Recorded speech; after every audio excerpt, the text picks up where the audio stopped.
You're listening to the Huddle Up Podcast with Chad Jensen and Zack Kelberman.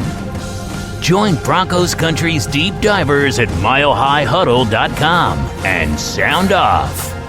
And now it's time to drop some knowledge. Okay, we are live right now. People are going, whoa, 6:09 and the Huddle Up Podcast has gone live? What world are we living in? We got to let it breathe just for a moment here. We got to bring on Facebook and our great audience and community over there. Bear with us just a moment. And we are good. Welcome in, everybody. It's a Huddle Up Podcast presented, as always, by Mile High Huddle. And I'm your host, Chad Jensen. With me, as always, my partner in crime, my fellow football priest. He is the deputy editor of milehighhuddle.com. He is Zack Kelberman. Zack, this is going to blow your hair back. This is going to completely shock you. But Pro Football Focus, all right, they are predicting in their recent, their latest mock draft, a tectonic blockbuster trade for some quarterback that has only been tangentially connected to the Broncos for the last few weeks, months. Deshaun Watson. Have you seen the mock, and what was your thoughts on the Broncos giving up not one, not two, 3 firsts and 2 twos to land Deshaun? At least it's an original topic, Chad. We haven't broached this before, but I'm still, you ask Broncos Country when this article went up or when the tweet went up from PFF, every Broncos fan replied. The ones that I saw were like, do it, yes, please, in a heartbeat. I'm still a little tentative, and I know it's going to sound redundant. I've been saying this ad nauseum as of you for the last, how many podcasts now, 3-4 weeks in a row. I just think that much, and depriving yourself of a first-round pick this year, a second-round pick this year, not picking till the third round when you have all these holes to fill throughout the roster. Because, again, what are you going to do with Justin Simmons if you take on Deshaun Watson's contract? What do you do with Shelby Harris? What do you do with the guys you want to keep and the core you want to build? It's one or the other. It's just too rich for my blood. As good as he is, I just would not do it, Chad. And by the way, guys, look, this isn't the type of scenario where either Zach or myself, someone disagrees and they just are pining for the Broncos to land. What's up, Big Earn? They're just pining for the Broncos to land Deshaun Watson. We don't think that – we're not going to call anyone an idiot. We're not going to say even so much that you're wrong. We just don't think that's the right thing to do. So I guess if it ain't right, it's wrong. But we're not going to try and make you feel small, all right? We know a lot of Broncos fans at this stage. We know which way the wind's blowing. We lick our thumb, put it up in the air. All right, we can feel the groundswell. People want Deshaun Watson, and we feel you. And the smoke keeps rising. But look at this. Here's another little interesting tidbit. This was a separately proposed trade by the leading advanced analytics site for Deshaun Watson. Here you go. Could you live with this? Broncos get Deshaun Watson. Texans get Bradley Chubb, a first-rounder, their first-rounder this year, a second-rounder this year, and next year's first and second. So you're basically swapping out one of those firsts that were in the mock for Bradley Chubb. Honestly, that's still too rich for my blood, dude. I'm sorry. Because I don't know if you were done, Chad, but you can make the case that you're giving up a 2018 first rounder in Bradley Chubb as well. So you add that to the whole haul there, and you're stripping away your defense to add to your offense. And ignore Watson's contract. Ignore how disgruntled he is and the chance he would repeat that scenario in Denver. Ignore Pat Shurmur. You're still stripping away assets of your defense all for one player. And that one player, the quarterback, is just not as good as a Mahomes. He would not single-handedly elevate the Broncos. I saw PFF, they asked a hypothetical question, would the Broncos be instant title contenders, Super Bowl contenders, if they were to acquire Deshaun Watson? No, I don't think Super Bowl just yet. Playoff contenders, absolutely. But you're talking about a team, Chad, that has a lot of issues that go beyond quarterback. Vic Fangio, his clock management, his defense breaking down at clutch situations, the special teams with Tom McMahon, the play calling on offense. This is a team that has to first learn how to win, how to be relevant before they jump to being title contenders, especially in that division. So I still wouldn't do it. As good as he is, which he is, I am not disputing. Yes, Watson is better than Drew Lock. Literally no one is disputing that. But what you have to give up to acquire Deshaun Watson is where I draw the line. It's too much for me. Look, and by the way, we're excited because we're going to have one of the MHH Mount Rushmore superstars, and he's also been helping us in the YouTube chats as a moderator lately. Dylan Von Arx on the show. He's ready to go. He's in the green room. We're going to bring him on here in just a few minutes. So we're excited for that. But first, just a couple other things I want to get to, then some matters of business. Then we'll bring Dylan on. The topic of Deshaun Watson. Let me just read this to you real quick. And of course, we will get Dylan's take on these very topics as well. But first, let me just grab this. I got to read to you because I'm reading their logic for the trade, right? And I thought they would just kind of stick with the kind of the tried and true. He's a top 5 caliber quarterback. But let me read this to you. Trade, Houston trades. And by the way, Houston takes Trey Lance with that pick at 9. All right. Trade, Houston trades quarterback Deshaun Watson to Denver for the 9th overall pick, a 2021 second rounder, a 2022, blah, blah, blah. Texans brass may keep insisting that they're not going to trade the star quarterback, but Watson looks as good as gone at this point. In fact, FanDuel now has the Broncos as the favorites to land Watson ahead of the 2021 NFL season. If Denver were to acquire the star quarterback, it's going to take a stupid amount. Hey, good emphasis on stupid. Of picks, despite the quarterback having a no-trade clause getting in the way. And the Broncos reportedly are willing to do just that. After all, Watson was a top 3 graded quarterback of the 2020 season and is on the path to Hall of Fame status, according to the research done by PFF's Kevin Cole. The Broncos acquiring Watson, this is another thing that I'm like, really? The Broncos acquiring Watson, Zach, would have the same impact we saw this past season when Tom Brady signed with the Tampa Bay Buccaneers. They'd be Super Bowl contenders right away. I'm sorry, miss me on. I'm not there. I don't think he's that. Look, we saw what Peyton Manning's presence did for the Broncos. We saw what Tom Brady's presence did for the Bucs. You're telling me that that's what Deshaun Watson's going to do for this Broncos squad? I don't think he's there yet in his career. I think someday he might be a quarterback that can do that. I'm just not convinced he's there yet. I think it's disrespectful lumping Deshaun Watson in with Tom Brady's name. You're talking about the greatest quarterback of all time compared to a quarterback that's 1 and 2 all time in the playoffs, Chad, who, he led the league in passing yards last season. His team won 4 games. I don't see a future Hall of Fame quarterback just yet in Deshaun Watson. I see a perennial Pro Bowl, yet not an all-pro quarterback in Deshaun Watson. So Pro Bowl means one thing, all-pro means another. Hall of Fame, he has a long way to go to get to that point. He's a top 6 quarterback in this NFL currently right now, top 5, arguably, but not where I think PFF rates him. I think he's a tad overrated in the national eye, and I think it's because most check marks and most of these national media types, they tend to side with the players over teams, and they're seeing the disharmony in Houston right now. They're seeing the Cal McNair and the Jack Easterby and how they've mismanaged the situation, and they're taking Deshaun Watson's side, and in doing so, almost inflating or artificially hyping up his worth. Future Hall of Fame quarterback, comparing him to Tom Brady, let's slow down just a little bit. Little hyperbole. All right, guys, so much more to get to. We're gonna grab Dylan. We're gonna pick his brain on this very topic. We'll get to what's on your mind, your questions, your super chats here in just a second. First, we got to say hello and welcome and thank you to the presenting sponsor of tonight's live stream podcast, Manscaped. Listen up, 2020, it's in the books, gang. It's 2021. It's time to embrace the new year, new me mindset. And what better way to do that than with Manscaped, which is the best in men's below-the-waist grooming. They've helped over 2 million men keep their male grooming on point. So if you let yourself go a little bit, 2020 quarantine, or even maybe lately you've been in a funk, you've been in a rut, Manscaped is here to help you reboot, stay clean and shaved for 2021.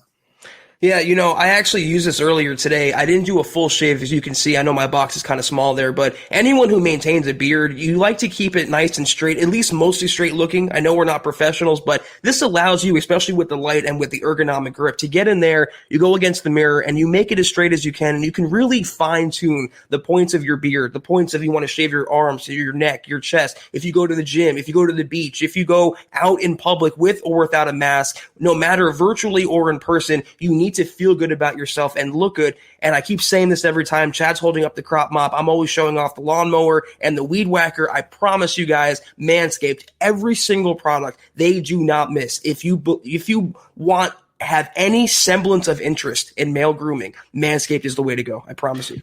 And there's just so many different products on offer that I was even ignorant of that were out there to help a guy take his game to another level and step it up. So head on over to Manscaped.com. If you use the code HUDDLE, you'll get 20% off and free shipping. And your family jewels, they're going to send you a little, letter in the mail saying thank you, appreciate you. Yes, get 20% off and free shipping with the code HUDDLE at manscaped.com. That's 20% off, guys, and free shipping, and use the code HUDDLE at manscaped.com. All right, guys, I'm going to do the matters of business lightning quick because I don't want to keep Dylan waiting too long. But you know the usual. Connect with us on Twitter at HuddleUpPod, the main account at Mile High Huddle on Twitter, Zack Kelberman at Kelberman NFL, myself at Chad N. Jensen, and Buona Beast on Twitter at John K. MHH.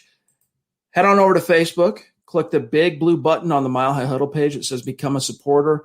You're in like Flynn and get access to our VIP premium content that we have begun to roll out in 2021, starting with Kelberman's Corner, which just completed its 7th episode yesterday. Shout out and much love to all of our supporters who have been funneling over there and supporting that content. Thank you, guys. We really appreciate you. But so many of you follow and engage and are part of our community on Facebook. If you want to take it to another level, support the cause, and get access to that exclusive content, that's how you do it. And then check out the merch store, gang. We got some cool designs coming this week. You're not going to want to miss it. Head on over to huddleuppod.com. Get your swag on. Get a hat, get a T-shirt, get a hoodie, face mask, mug, little something for everybody. And if you're not in a position to do those things, we do ask that you do these 3 things, all right? We're seriously just happy to have you with us, all right? Maybe we're a little demanding at times of our audience, but this is within your power to do, and it doesn't cost you anything. Subscribe. Most of you already are, but if you're not, subscribe. Like the video, guys. You have no idea how much that helps us. It's a small thing that you can do that helps us in a big way, all right? And the third thing is share this video out there only if you think Zach and I are doing a good job. Maybe we disagree on some of the hot button topics, but if you think we're doing a good job and you respect the work that we're putting in there, share this video out there and help us continue to grow and reach new like-minded Broncos fans just like you. This is the Overtime Podcast Network. All right. Okay, time has come. Let's bring him on. Dylan Von Arx, longtime superstar in the house. Boom, here he is on screen. Dylan, dude, it's been so much fun. We talked a little bit before we went live here in the green room, and it was fun to kind of get to know you a little bit. But welcome to the show. Thanks for joining us. How are you, dog? I'm doing awesome, man. You know, a little tired. I work pretty early, but might be on a little bit. But it's, I'm just beyond excited to be here tonight. Dylan is an OG. I mean, literally an OG. We were talking about this before we went live again, too, that, he's been with us, MHH guy, Huddle Up guy, predating the YouTube era, we'll call it, since we started going live on YouTube. And he also personifies the hashtag state of being. So I don't want to share anything that you don't want to share, but let's just say, and of course you're welcome to tell people whatever you want to tell them, but let's just say you're not located specifically in Colorado. So tell everybody how you became such a, not just a passionate, outgoing Broncos fan, but you're a knowledgeable Broncos fan. For sure. And obviously a lot of the knowledge comes from this channel and all the wonderful creators. But so my parents, before they had me and my brother, I have a twin brother actually. And so they went to Cabo and met this couple who was from Denver. They became great friends. And my parents later on was having trouble trying to have kids. So they went to Denver to do in vitro, which still don't fully understand what that is. I'd have to ask. But so we were stirred up in Denver, as my dad likes to say. And we were brought back to California when we were born. And when we were born, my dad's friend Rick from Denver sent a bunch of Broncos stickers, onesies, everything you can imagine. And for some reason, that kind of stuck with me. He indoctrinated me, if you will. Didn't quite get my brother. He's a Ravens fan, not as of recently, since we used to play the Madden 04 game, and they had a pretty good defense there, so he kind of latched on to them. But yeah, that's how I became a Broncos fan. A little different than others, I'd say, but yeah. First of all, Dylan, stand up and show your shirt off. That's number one. Give our audience. Flex it like this. There you go. Yeah, there you go. Yeah. There it is. Hashtag football priest. Second of all, Dylan, you've seen the show enough, obviously. You know where I'm going with this. You've been a Broncos fan long enough now. What has been your crowning achievement being a part of Broncos country, and what has been the moment where you kind of want to hide in the bushes and not want to be associated with this team anymore? Hashtag Bronco babies. Man. Well, obviously, at Super Bowl 50, I mean, just being able to see a Super Bowl and win one in my lifetime, that to me is amazing because I was born in 99, so just missing the boat on the previous two. But yeah, that's got to be number one. And gosh, the worst, I don't know. This off season's been pretty hectic, Yeah. but it's, I don't know, there seems to be the most division that I've seen, this off season, whether it be quarterback or head coach, True. I would agree with you. I've been a Broncos guy dating back to the freaking early 80s, but as someone that's covered the Broncos and has to know every intimate detail that's going on with the team day to day, maybe outside of the Trevor versus Paxton, maybe outside of there were a lot of Tebow truthers. Zach, I know this predated your time on the Bronco beat, but there were a lot of Tebow truthers that when the Broncos went out and signed the biggest fish in NFL history, right, Peyton Manning, there was a large swath of Broncos country that frankly did not want Peyton Manning. They wanted Tim Tebow to be the guy because it was such a sensational 2011 season. Do you have memories, Dylan, of that 2011 campaign with Tebow? A lot of anxiety, more like it. It's just, the Tebow Mania stuff was great, but I never saw it to be sustainable. I mean, I've had a lot of people argue with me that, in today's system and stuff, but were we realistically going to wait that long for him to develop and this new wave of offensive coordinators and their systems come in? I don't think so. Go ahead, Zach. I was going to say those Tebow truthers have rebranded as Brett Rippin truthers because his fan base is wild, Chad. Only like Tebow, it's like a cult. Dylan, I don't want to make any assumptions, but, where do you stand with the quarterback? Where do you stand? I mean, it's the hot button issue, obviously. Sure. Would you make that trade for Deshaun Watson that we went over? Would you give up the farm and everything on it and replace Drew Lock? If you were GM, what would you do? Man, I could see it both ways. There's reason to give Drew another year, but me personally, until I see more positives than excuses, I'll believe he's the guy. I'm still pulling for him. I'm not going to be a hater here, guys. I don't flip flop or anything, but I want to stay in the middle and just be optimistic. As for Watson, God, I'd love to have him. 3 first-round picks, I see those as lottery tickets. I see him as more as a sure thing than others might. It's going to take more than what that article was saying. I mean, 3 first-round picks, a couple seconds, that'll get you in the door. I'm not sure if that's going to, get you in. Yes, that is our concern as well, because it was put to me a certain way by a pretty plugged-in dude late last week that it's not just 3 1s. And you guys might remember me saying this last night, all right, on last night's pod. 3 1s, 2 2s, 3 1s and or 2 – hold on, let me do this again. 3 1s, 2 2s, and or 2 cornerstone players. So it's not ruling out the cornerstone defensive players on top of the 5 premium round draft picks, which that just guts your team. And look, if you are Tom Brady, if you are Peyton Manning, maybe you can overcome those holes and that deficiency. And, that's what the truly elite quarterbacks of all time are able to do. And I just think, I have to disagree a little bit with PFF in that I don't think Watson has proven that. Now, don't get me wrong. I'm with Zach on this, that if you bring in Watson, Dylan, I think you have a short-term bump. I do think you end up probably being a factor in 2021. My question is, then what happens beyond this season? Because, again, you've gutted your future. Yeah, I definitely agree with that. I think there's also, when you have the guy at quarterback, there's even when the turnover happens, because you see in 5 years, the Panthers have, one player remaining from that Super Bowl squad, and we only have 2. There's a lot of turnover there. And if you can get that franchise guy, that makes that turnover just a little easier.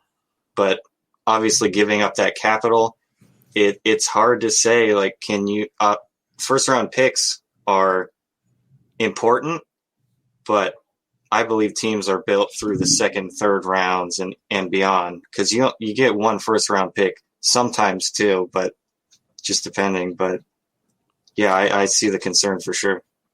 This is the Overtime Podcast Network. Speaking of that, Dylan, I just want to pick your brain. Assuming they don't make that trade and they hold on to their draft picks, I know it's a kind of a fairly obvious question or answer, but where would you go at number 9 overall? Would you hold on to that pick? Would you take Caleb Farley? Would you take an inside linebacker? Again, you're the GM. What would you do? No, not a lot of people are going to like this. I'm more of an advocate for trading down. We stay at 9. I think Farley's the guy far and away. Depending, maybe Trey Lance, but that's more on how Peyton feels, obviously.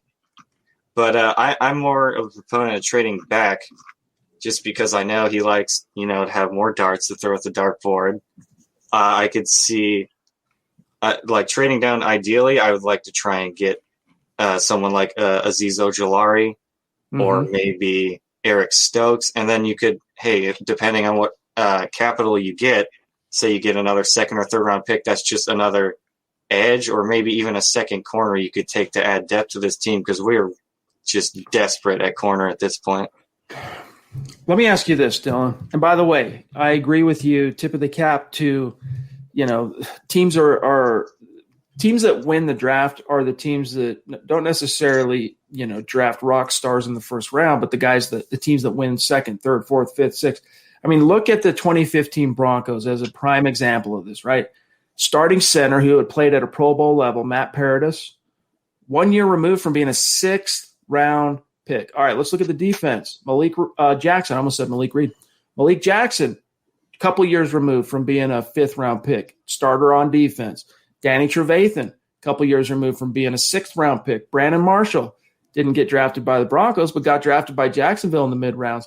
And the list goes on. So it's absolutely true that that's what you risk giving up if you just go hell-bent for high water and give up the entire farm going for Watson. I understand the allure. But it scares me a little too much. Understandably so. The thing is, he's a moderate, though. At least he realizes that you're not supposed to jump ship necessarily on Drew Lock yet. If you have a chance to get Watson, great, but you also realize that it's, to already discard him, I think is a little knee-jerk as well. So that the fact that you're kind of a centrist when it comes to this discussion is obvious. It's actually refreshing to me, Dylan. You're not just one camp or the other. For sure. And the whole thing with Drew is, it'd obviously be amazing if he was the guy. I don't believe it right now. I could see it happening. And obviously you have the offensive coordinator problems with Shermer. I think a lot of the growth that you saw was because Shermer's, and I hate that they said dumbed down. He simplified it. It was here's my base offense, instead of at the beginning of the season where it was probably here's the full offense. We're going to do my full complicated system and whatnot.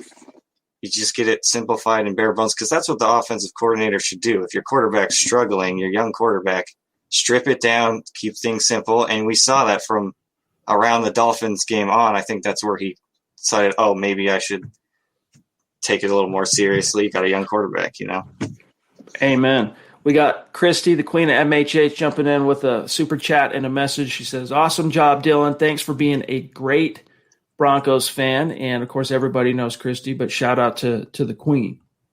All right, thank you, Christy. All right, here's one last question for you, Dylan. And then, John, if it's possible to throw up Chris's super chat again, because I wasn't able to actually address it. We got it on camera, but I want to grab that again. All right, so your very salient point about how, the way you win the draft is by hitting in the mid to later rounds too. Let me ask you this, though. With Drew Lock, as let's just say the Broncos run it back with Drew, all right? And let's just assume for a second you don't get Von Miller back, all right? So it just doesn't end up working out. 5 years of ineptitude, 5 years of the doldrums. George Payton can't afford to be too sentimental at this stage, and let's just say he moves on. All right, but you still got Bradley Chubb. You got Malik Reed. Maybe maybe they do, like you said, and they trade back and grab the edge rusher from Georgia. All right. Maybe they grab another corner in the second and they start filling those holes in the draft, right, on defense. Meanwhile, you're getting Cortland Sutton back. You're getting Judy in year 2. You're getting Fant in year 3. You're getting Locke in year 2 of the Shermer offense. You're getting KJ in year 2. You're getting back Albert O. And you filled these holes on defense and getting a lot of those injured guys back as well, including Callahan. What would you expect? What would your expectations be for this team with some of those holes filled with well-made draft picks and maybe a couple of, I'm going to assume Justin Simmons comes back as well. What would you see? What do you think it would be another crap fest like 2020, or do you think this would be a competitive outfit? Man, I mean, if we keep that injury bug away, I could see us. Well, we have to make the playoffs, right? Like, I mean, it's put up or shut up this year, especially for this coaching staff. Gosh, it just really depends on. It's on Drew Lock this year, especially. I think. Especially if everyone stays healthy, and even I'm assuming we take another running back or receiver late because you never know. Cortland's contract's coming up. Who knows if we keep Tim Patrick past this year? But I do think it's mostly on Drew Lock, and obviously the defense had its problems as well. Yeah, that's how I see that. So gun to your head right now. It's February 22nd. I know things can and will change, until September. Where do the Broncos finish next season? Does Fangio retain his job? I'm asking the hard-hitting questions, Dylan, while I got you on here tonight, man. Yeah, man. Jeez. I want to say the hopeful part of me says 10-6 as the ceiling. Because I think we still have a pretty young team. Even going to your second year, it's not like, it just finally clicks, But again, who knows what Drew will do? It just really all hinges on the quarterback position for me. One last super chat message here from Chris Hernandez, who has been on the show before, and he's going to be on the show again here in the near future. But appreciate you, Chris. He says, "Great to see you, Dylan." And I got to concur. It's been really fun getting to know you a little bit on the show tonight and to chat. I mean, we've gotten to know you a little bit over the years in the chats and whatnot, right? But being able to talk with you before we went live, being able to chat with you tonight here on camera and pick your brain a little bit, it's been great. And as we sign off, let me just say we are extremely grateful, Dylan, for all of your support, A, and B, your contributions to the community. And also going to bat and helping out in the chat as a moderator. And so just understand that we are very grateful to have you as a core member of this community, and we appreciate it all. And we'll get you back on the show in the near future. And by the way, you crushed it, dude. You did a great job. So thanks for coming on, my friend. Yeah, thank you guys. I'm just glad I have a community to come to every day after work and just talk my favorite football team. That's right. That's what we're here for, man. Throw this man a follow, Broncos country. John, his banner's up at Arx_D. Great Broncos fan. Great follow on Twitter. You might want to hop on that if you're on Twitter. Yes, absolutely. Great Twitter follow. Very engaged. And as you can tell, this is a guy that knows what he's talking about when it comes to your Denver Broncos and the draft and the NFL and today's game. So, Dylan, again, it's been a pleasure, and we'll look forward to getting you on the show here in the near future. I mean, we've got a whole off season still to go that's going to be replete with continual superstar segments. So we'll get you back on maybe when there's been a little more movement. We have something more to kind of sink our teeth into and get your take on. But nevertheless, my friend, have a great night, and we'll, of course, circle back and continue the conversation in the chat and on Twitter. All right. Thanks, guys, and thank you, Broncos country. I'll talk to you in the chat. All right, my friend. There he goes. Thanks, Dylan. Dylan Von Arx, an absolute stud and just a valuable member of this community. And it's kind of funny. Like I'm not trying to out him a little or at all right? But sometimes people get a little bit nervous when the lights go on. He's like, I don't know if I'm going to be nervous. He didn't say he was nervous. So I don't know if I'm going to be nervous or not. And we're like, no, you'll be fine. Sure enough, crushed it. Right? Absolutely crushed it. We're just talking. Like I told him, we're just talking Broncos. We're all just hanging out in the virtual bar, Chad. In these times right now, we're just talking the sports team that we all invest so much energy and time in. So I thought he did a great job, and he's done so much for our community, Chad. I mean, moderating the comments. If you guys noticed how well Facebook has gone and the pod has gone, it's because of people like John, people like Dylan. Their contributions to us are invaluable. So we cannot say that enough. As well as Mr. Boggins, who's gone above and beyond helping out on Facebook as a moderator too. We want to shout him out, and he's going to be back on the show in the near future. So this week we've got David Kilgore making his debut on the show. Longtime, super chat superstar. The following Wednesday is Boggins. All right, Boggins is going to be on again on the 3rd, and then we got Jay Ritchie on the 10th. And by the way, Jay, I didn't get perfect confirmation on that. So maybe you or the missus reach out and double check that with me. And then Chris Hernandez on the 17th of March. And then Ed Keating on the 24th. 31st, no one is booked because I'm going to be on vacay, but that doesn't mean we won't necessarily have one, but I just kind of want to leave that one open for a minute. And even more to come in April. So this is fun, man. And I don't know, man, there's a lot of our competitors out there in the podcast realm, Zach, they might be like, why are the analysts bringing on the fans? It's like, dude, we love talking to these guys. Like and the gals that we bring on this show. Like, we love it. We love to know how they found us, how they became Broncos fans, and the community loves it too. So I think this is something that we kind of stumbled onto as a unique aspect of what we do. If they have to ask that question, they're already losing the race. That's all I'll say to our competitors. Boom. This is the Overtime Podcast Network. Speaking of superstars, we've got Christian in the house. And I'm curious, Christian, do I pronounce your last name De Jesus? All right. Let me know. All right. I've always wondered, but appreciate you. And this is a guy in enemy territory. All right. This is a cat making his way, crushing it as a professional lifeguard in Vegas. Okay. So this guy, he deserves your respect. It seems likely, says Christian, with each passing day that Brittany Boland will succeed her dad in the coming months. Well, if Joe Ellis gets what he wants, you better believe it. But this still hasn't gone before that judge. And Beth Boland and Amy Clemmer, his two oldest daughters, still have a bone to pick. Well, it won't be Jeff Bezos. I think he's going to be buying the Washington football team fairly soon. There's a rumor that he's been negotiating with the firm that's trying to sell their stakes off. It's probably going to be, I never thought it was going to be an outside buyer for the Broncos. They want to keep it in family if possible. And Brittany Boland compared to Beth Boland Wallace, there's no contest there. Brittany is the finer choice. All right, John, real quick. So here's what we need. I am at... let me double check this. Hold on real quick. I want to say it's Mike. Yes, we need a JT. I'm at about 627, and that's where Mike's at. So there's real quick, and then we'll grab JT. We've got in between that, we've got Team Jokic, Chris P, who you flashed, but I still want to shout him out. And then we should be good. All right, from there where I'm at. So JT, everyone knows JT. Had him on the show last week. Another superstar segment that was just absolutely crushed phenomenal. Out of the park. So yes, love you, bro. Good to see you. Hope the baby and the fam are doing well. He says, Peyton needs to ask himself, is Watson generational? Are we Watson away from a Super Bowl? Do we have the pieces in place, both on offense and defense, to feel okay giving up the price for Watson? I'm going no to all. That's where I'm at, dude. And maybe if you haven't, go read my article on this PFF mock today, because I grasp at those same issues, all right, those very same issues. And it's interesting because we showed you last night, we played the clip from Justin Simmons live stream. We even built an article around it, that we published last night at milehighhuddle.com. Go give it a read.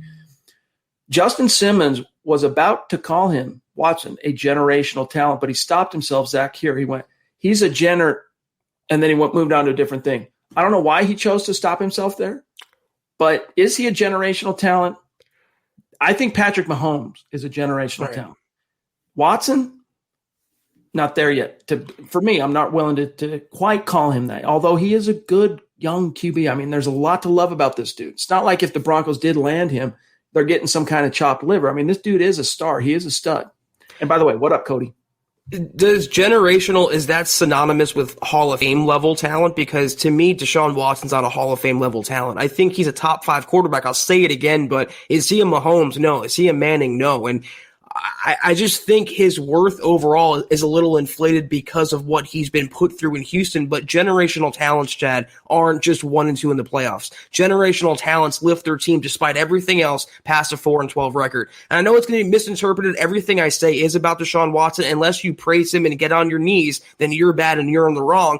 I'm just not quite there yet. JT, I agree with the premise of what you're saying. He's a phenomenal quarterback, but is he generational? What's one tier below that, Chad? Excellent. That's where I think Deshaun Watson is.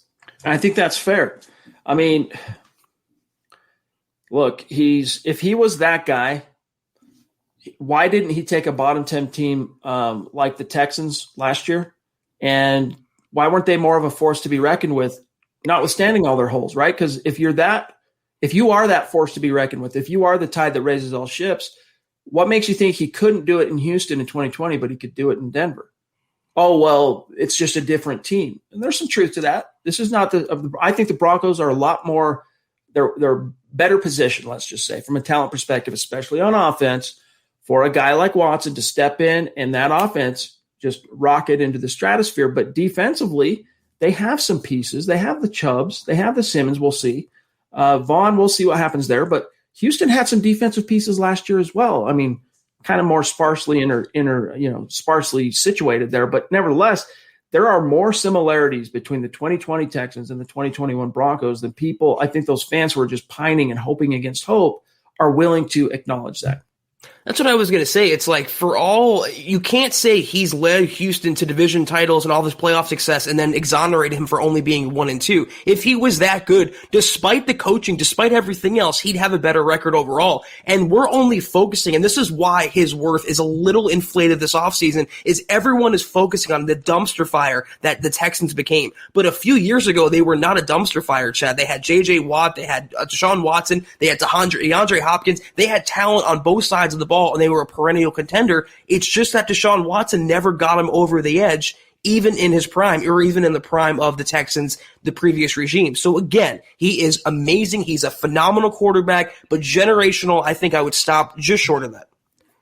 I would too. Let's grab this super chat from another one of our great longtime listeners, a Mount Rushmore cat. And Dave, hey, dude, you're retired now? By the way, congrats. I know I've told you that before, but congrats. Hope you're enjoying retirement.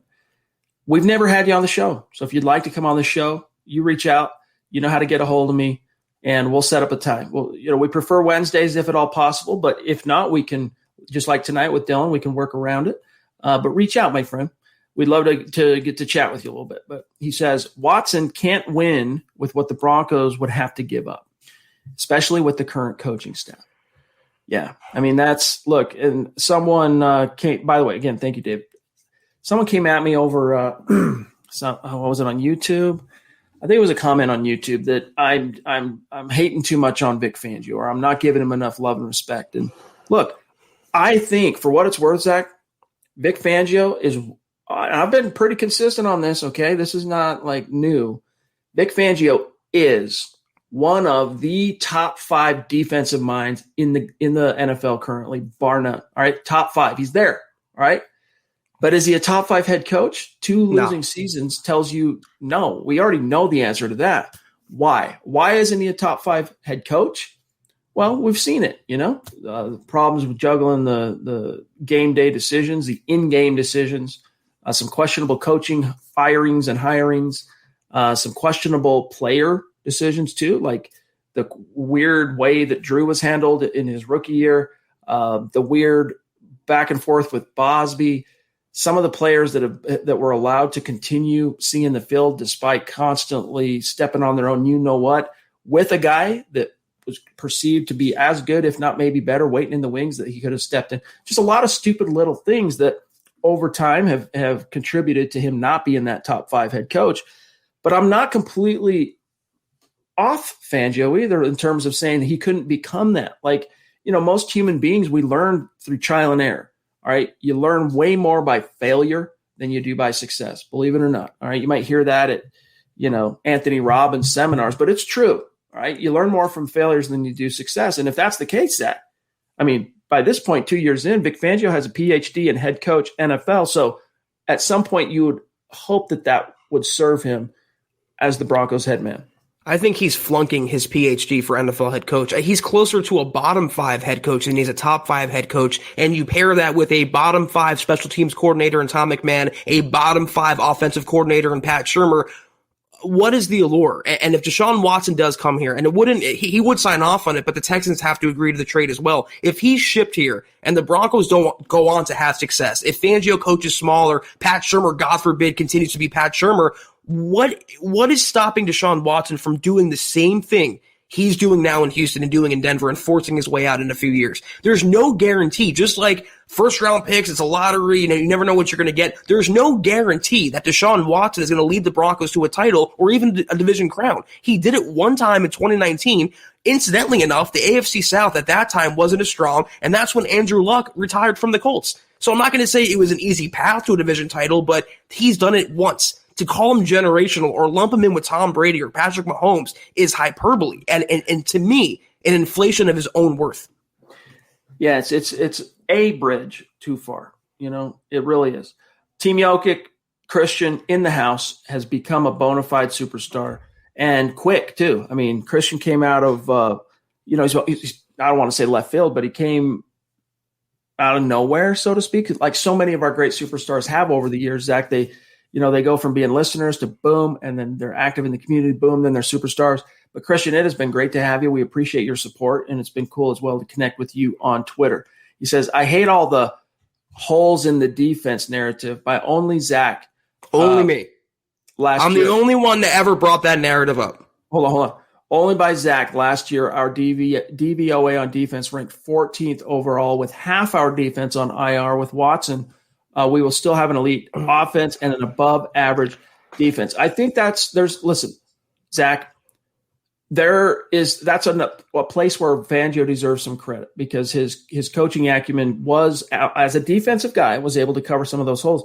But Christian, to defend my co-host here, my partner, are you rebutting the notion that the Broncos defense doesn't have some pretty serious and significant holes right now? I mean, is that what you're saying? I'm looking for clarity.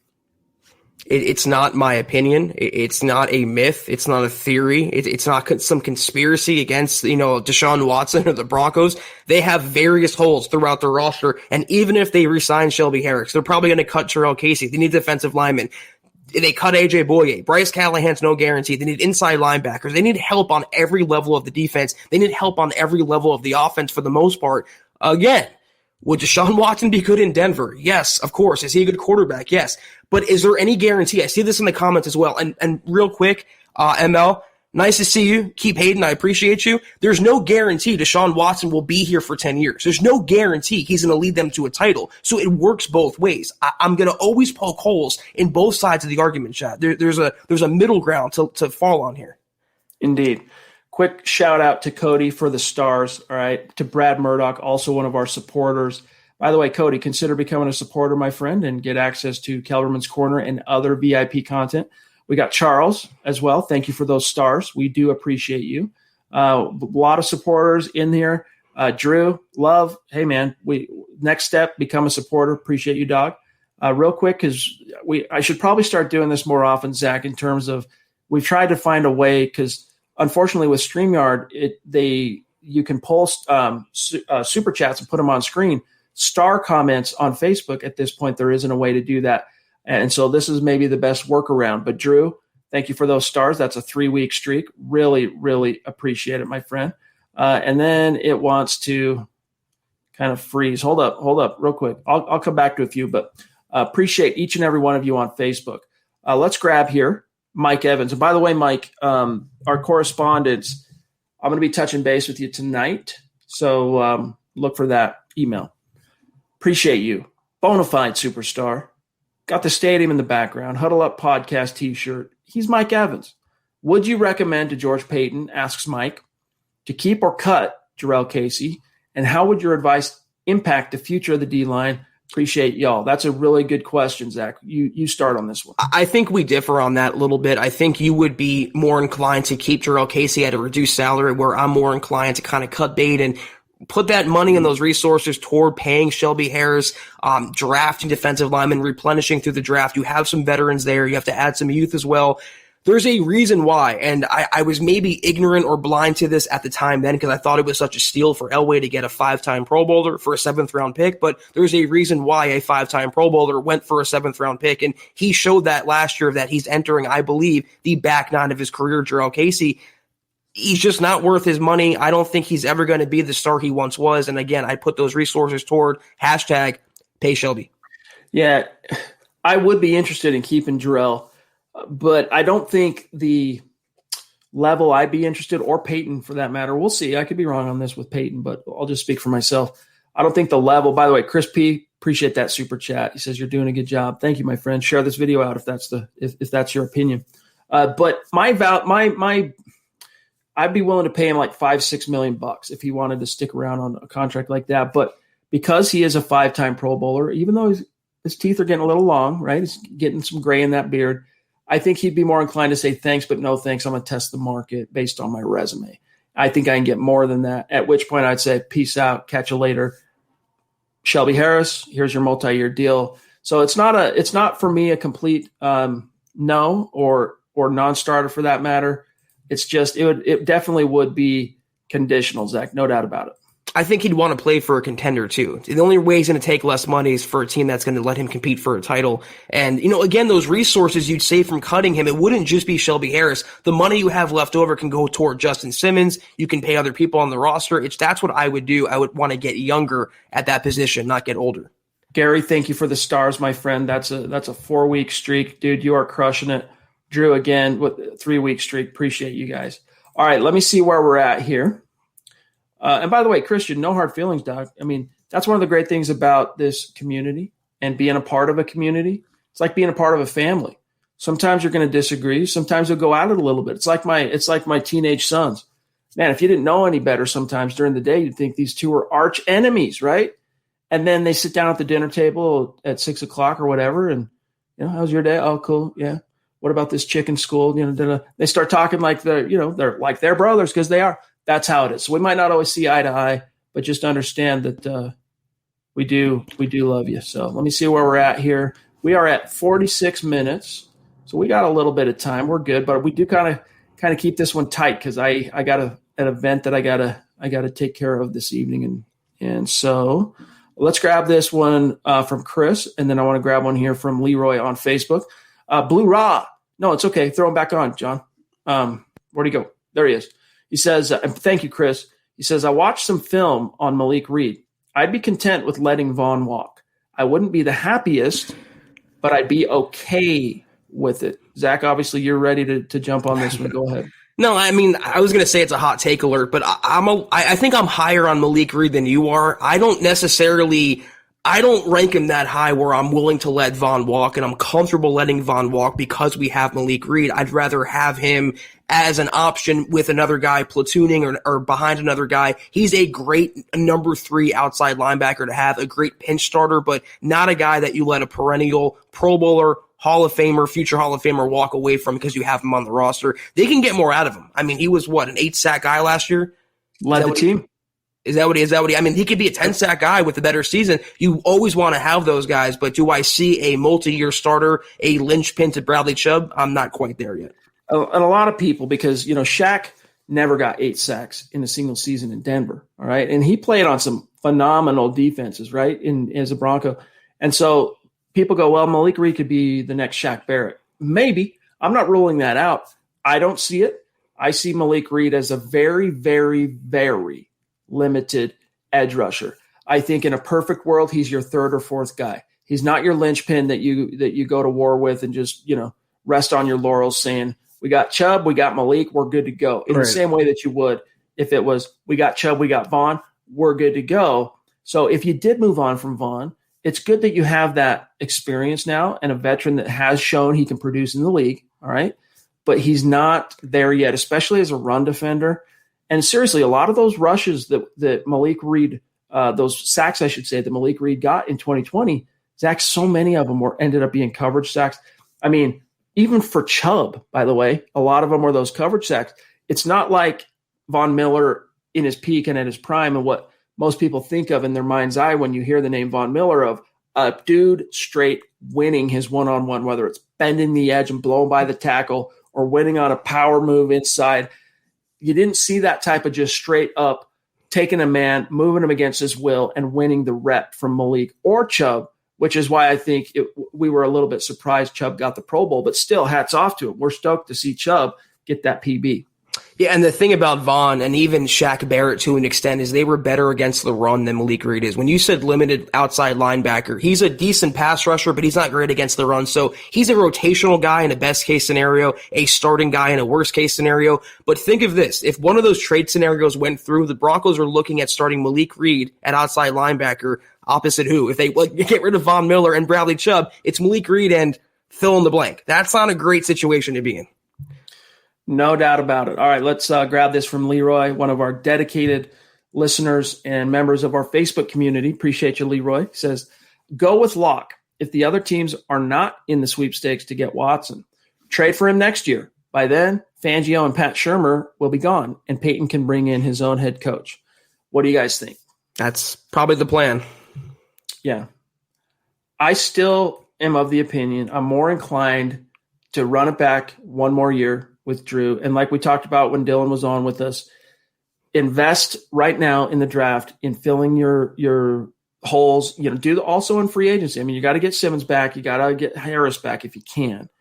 But other than that, man, use the draft to really bolster your roster. And you're going to get a lot of guys who were injured last year back. And I think you can win with Drew. And you have a little bit of hope. You have a little bit of optimism. It's not something that you can bank on, but it's a little bit of hope that the 18 starts that he now has under his belt, Zach, and the full year under his belt in Shurmur's scheme, and all that will serve him year 3. Maybe not the big pop guy like we were hoping he might be last year, but still a competent, capable starter who can go out there and surprise you. Like if you got Drew Lock week 11 through week 17 in 2021 with the guys back that I just mentioned from health, and then also from injury, and then also the draft, I think that's a 9, 10, 11 win team if you get that version of Drew. The problem is we don't know if you're going to get that because Drew did show just enough erraticism last year, Zach, to be alarming to a point where you can't really count on him. You can't set your watch to him. You don't know yet what version of Drew you're going to get on a given game day.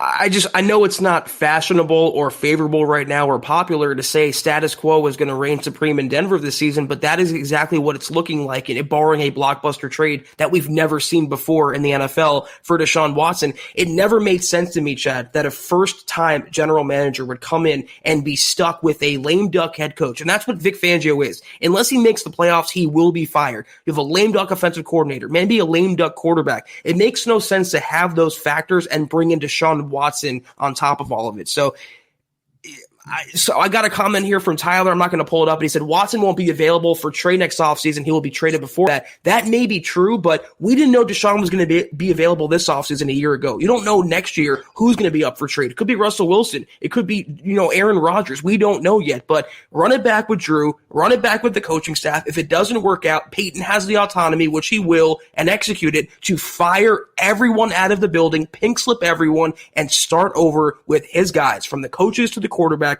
on down. I would see what I could do to keep Bill Kolar and Mike Munchak, though, for what it's worth. Yes. Two exceptions.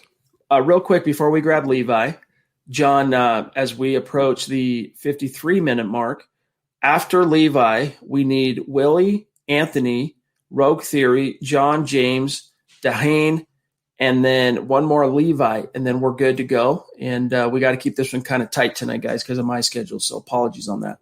Levi, love you, bro. Can't wait to get you on the show. He says, I like Locke and I like Watson. I'm just ready for Watson to go somewhere so we can all move on and support whoever is our quarterback. We feel you on that. We really do. Yes. I feel you on a spiritual level. I want this resolved one way or the other because every podcast now, Chad, every video we do, every article is Deshaun Watson. It's kind of just muddying the waters a little bit. I would love to be able to transition fully to free agency and the draft and the speculation. But this is it's like a burr under your saddle, something stuck in your craw. Like the news cycle is not allowing us to get off the Deshaun Watson thing. So I feel you on that, Levi. I really do. Willie, Superstar, love you, bro. He says, if you give up everything for Watson, you got to let coaches go too.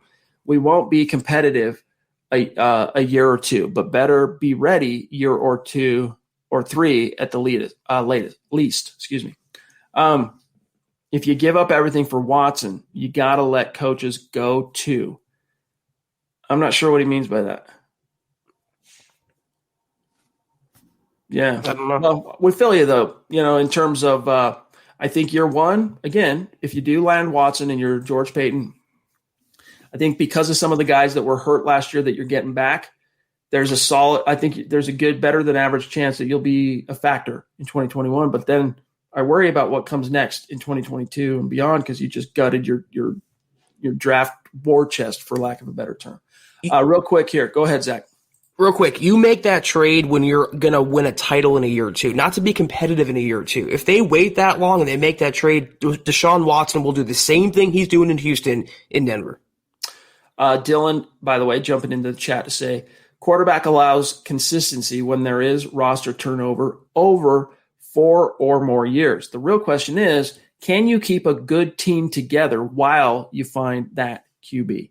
That is the question. And up to this point, obviously, John Elway proved he was not up to that particular task. Hence, the new GM. Dina Dreth, hi all, Broncos fan from Perth, Australia. Wow, Rat.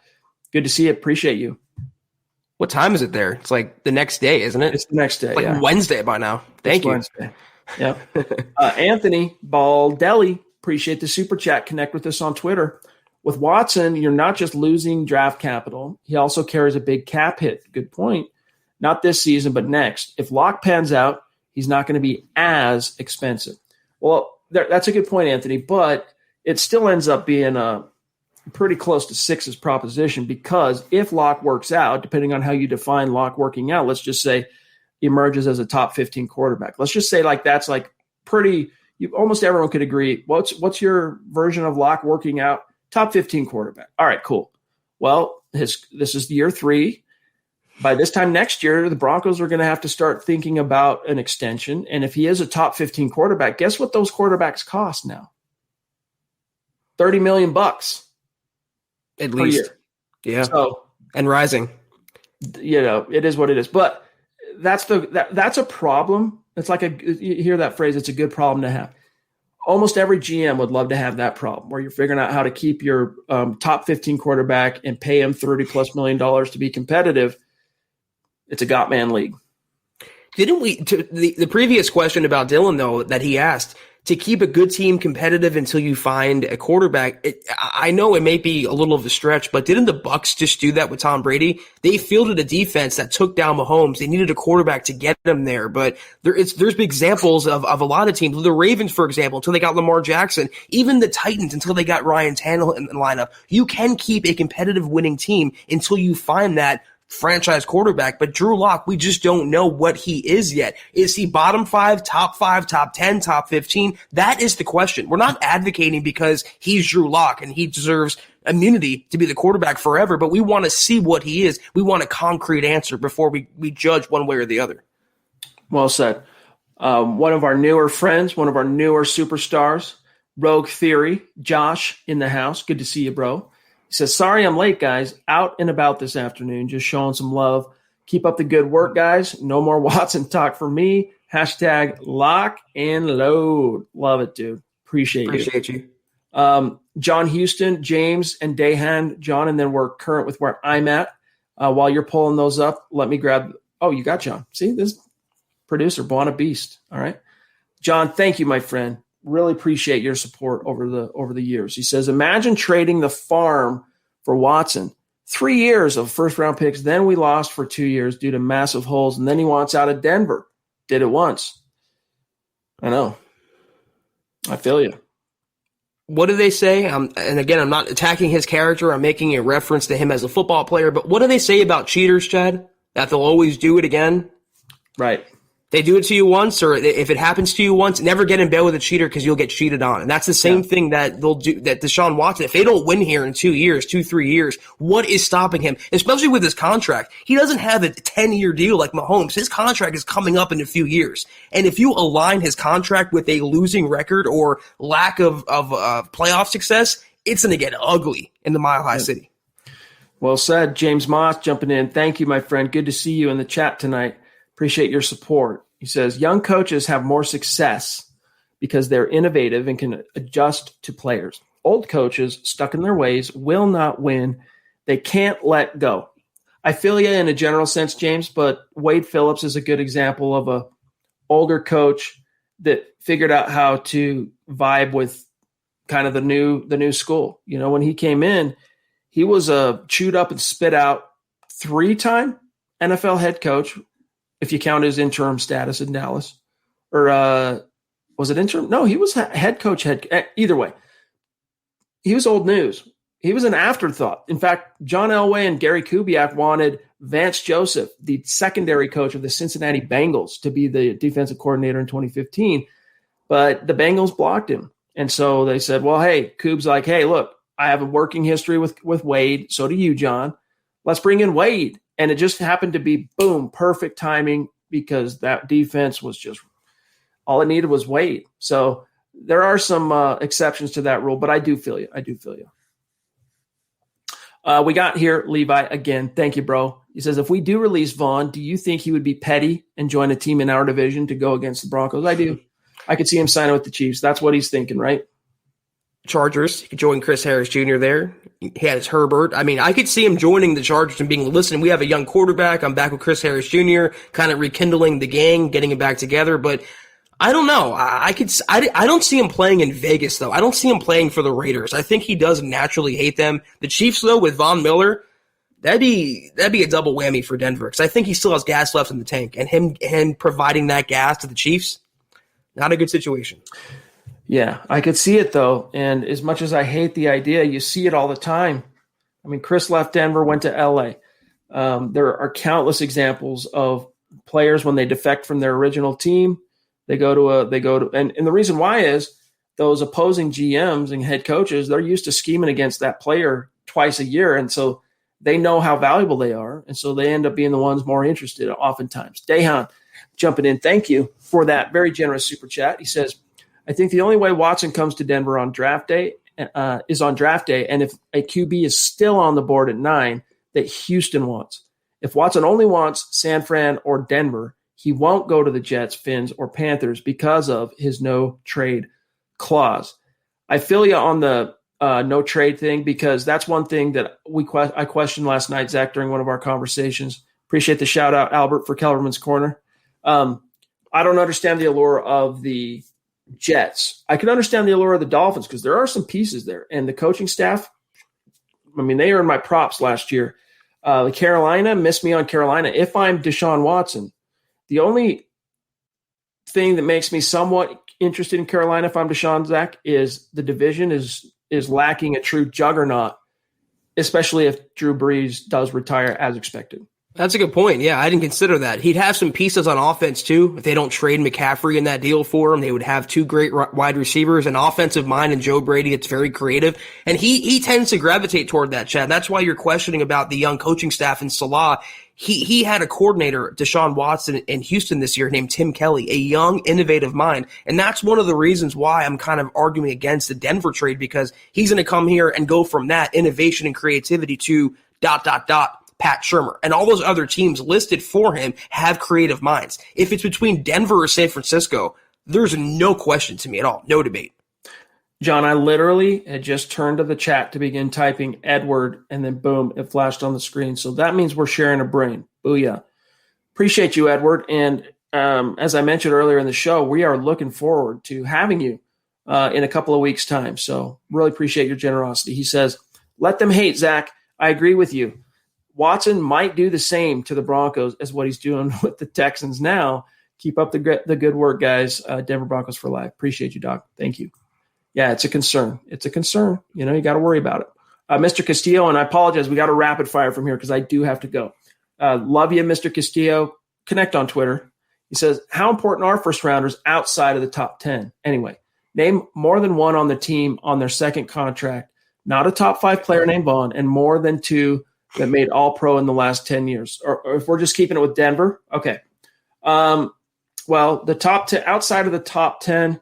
All right. So Noah Fant, right? He's still on his first year or first contract. But here's the thing on that, Mr. Castillo. John Elway, across the league, people scratching their chins going, what the heck? How come this dude never re-signs his own guys? There's a total of 5 dudes John Elway drafted that got a second contract. So you don't want to use John Elway and the Broncos' recent track history of keeping their own as any kind of guiding light on this very topic. I was going to say it says more about the Broncos than it does the argument you're trying to construct there. And why is all pro suddenly the barometer now? By that standard, Deshaun Watson is not worth it because he was never an all pro. Meanwhile, Bradley Chubb was a pro bowler. So the Broncos haven't had great drafting in that specific criteria, but you have to look at the situation with the Broncos. Up until the last 3 years, Elway was crap at drafting. Let's be honest here. He really was a bad drafter. And on top of that, he was adverse to signing his own players. When you combine those two mindsets, Chad, it's not a great situation or ingredient for success. Dale, a bona fide superstar. Wow. Mount Rushmore guy. This is not the first time he's shown this level of generosity on this show and or to this channel, to our community. And all we can tell you, Dale, is we love you. We appreciate you. It just means so much to us. And we'd love to have you on the show at some point. So reach out to me. You know how to correspond, milehighhuddle@gmail.com, and let's set up a time. It'd be great to have you on and get to know you a little bit and pick your brain on these issues and how you became a Broncos fan. I don't know if you're from Hawaii, but you're living in Hawaii, how that happened. It would be so much fun. So reach out to us. And seriously, dude, thank you so much, Dale. He says, no to Watson. Locke is a work in progress, but he made a lot of great throws. His TD to interception ratio are not much as a telltale sign of a franchise versus bust. But when you see a rookie or a sophomore quarterback having games where he makes 3 and 4 passing touchdowns in a game, it's a great sign. Great to be here. Love you, buddy. Appreciate you.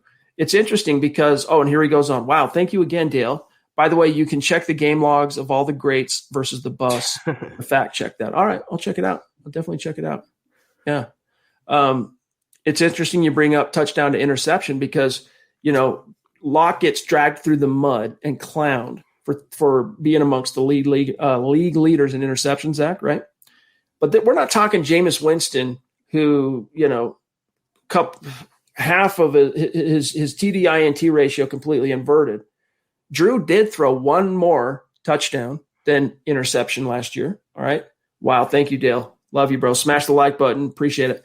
And then you go, oh, yeah, but what about his lost fumbles? Well, turns out he had 18. If you count the fumbles and the interceptions, he had 18 giveaways, Zach. But guess how many touchdowns he was responsible for when you count rushing touchdowns? 19. So he was still +1, which considering the mountain of obstacles he had to overcome last year, I think is something to hold on to. I think that's a silver lining that can be a positive harbinger that the Locke doomers right now, they don't want to hear it. They just want off Locke because there's a top 10 pick. And if not that, a Deshaun Watson potentially there for the taking.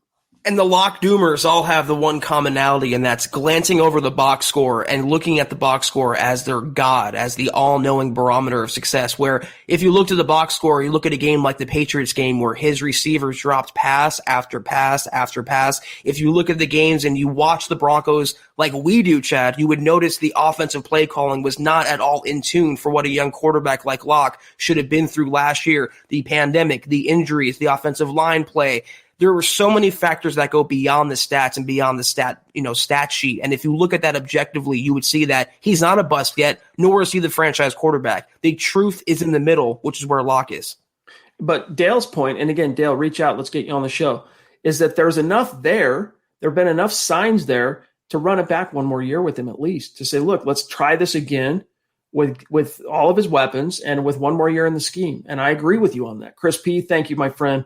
I really got to hurry through the rest of these. He says, one more for Kelberman's rant. Spot on. The best take, in my opinion. Appreciate you, dog. John, Black Knight. Oh, there's Jeremy. Jeremy, you're another guy, dude. When are we getting you on the show? When are we getting you on, dude? Let's do it. Reach out. You know how to do it. Appreciate your super chat. If Elway's ego was not as big as his head, he would have done a hard reset and turned the roster over post Super Bowl 50 and started over. The Broncos are in this mess because of it. Whatever happens at this point happens. I agree that Elway fooled himself into thinking, Zach, he was that one middle-of-the-road quarterback away from winning it all. It was, to me, though, I think the bigger gaffe there was the hiring of Vance Joseph. I mean, beyond any quarterback selection or quarterback gaffe, you had a chance to really reset your roster there and find the right guy. You passed on Kyle Shanahan to hire Vance Joseph, and that set the team back, Chad, at least 5 years now. And when Vance calls it a reboot and not a rebuild, I think that was a mistake as well. You needed a rebuild at that moment, and if you would have taken one by now, we wouldn't be staring at a playoff deficit, a playoff streak, Chad. We'd be talking about the relevancy of the Broncos. It was almost unforgivable, Zach, to hire VJ over Kyle. I mean, almost unforgivable. But there's a little something that leads me to believe that wasn't all Elway's decision. I think there was probably some reticence on the part of the CEO of the club. This is me. This is not me reporting. This is me speculating, okay? To hire the son of Mike Shanahan, who up to that point, to this day, Mike Shanahan and Joe Ellis are not good friends. All right. They kind of have a adversarial relationship. Let's put it that way. So I'm always going to wonder, Zach, if John Elway, left to his own devices, had carte blanche on the hiring 100%, which we know he didn't. He had to get approval from Joe Ellis on the coaching side. Would he have hired Kyle Shanahan? We'll never know. But Andy Young, we got to hurry here. So thank you, Andy. We'll connect on Twitter, dog. He says, would love to see a roundtable podcast with all the staff on MHH. Grab some popcorn, see Nick and Zach talk about Wallachie Fire. Yeah, we've got some plans in the works to get Zach and Nick on a show together where they can kind of hash out some of their Drew Lock, exercise those demons, for lack of a better. It wouldn't stay family friendly for very long. That's all I'll say.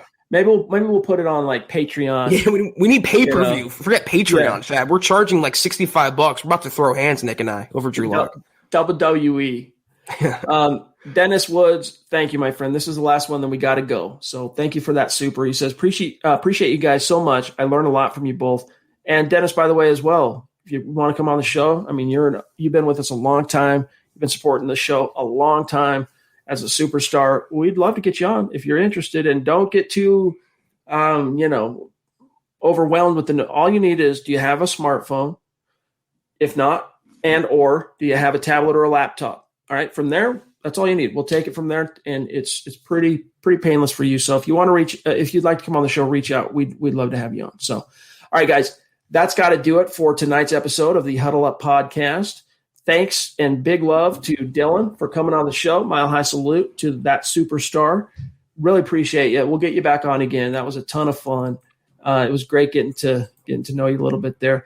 But guys, please subscribe on YouTube, Apple, wherever you're listening, Spotify, iHeart, wherever your preferred choice is. Just make sure you're subscribed, and especially for YouTube, because I can't tell you how often our DMs are blown up by great members of the community going, hey, when are you going live? Hey, when are you going live? Hey, when are you going live?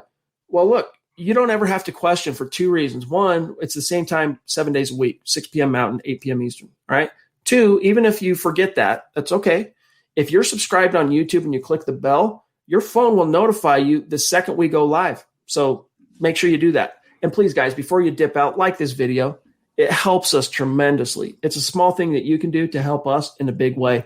And if we did a good job for you, share it out there. And then also, guys, follow on Twitter at HuddleUpPod, at Mile High Huddle. My partner, Zack Kelberman, as you can see on the screen here, at Kelberman NFL, myself, at Chad and Jensen, and then our producer, John K. MHH on Twitter, at John K. MHH. And by the way, guys, follow again. Oh, I forgot to do it because I got caught up in the excitement of Dylan. We do have winners from the randomly selected followers and likers of the Huddle Up Podcast Facebook page.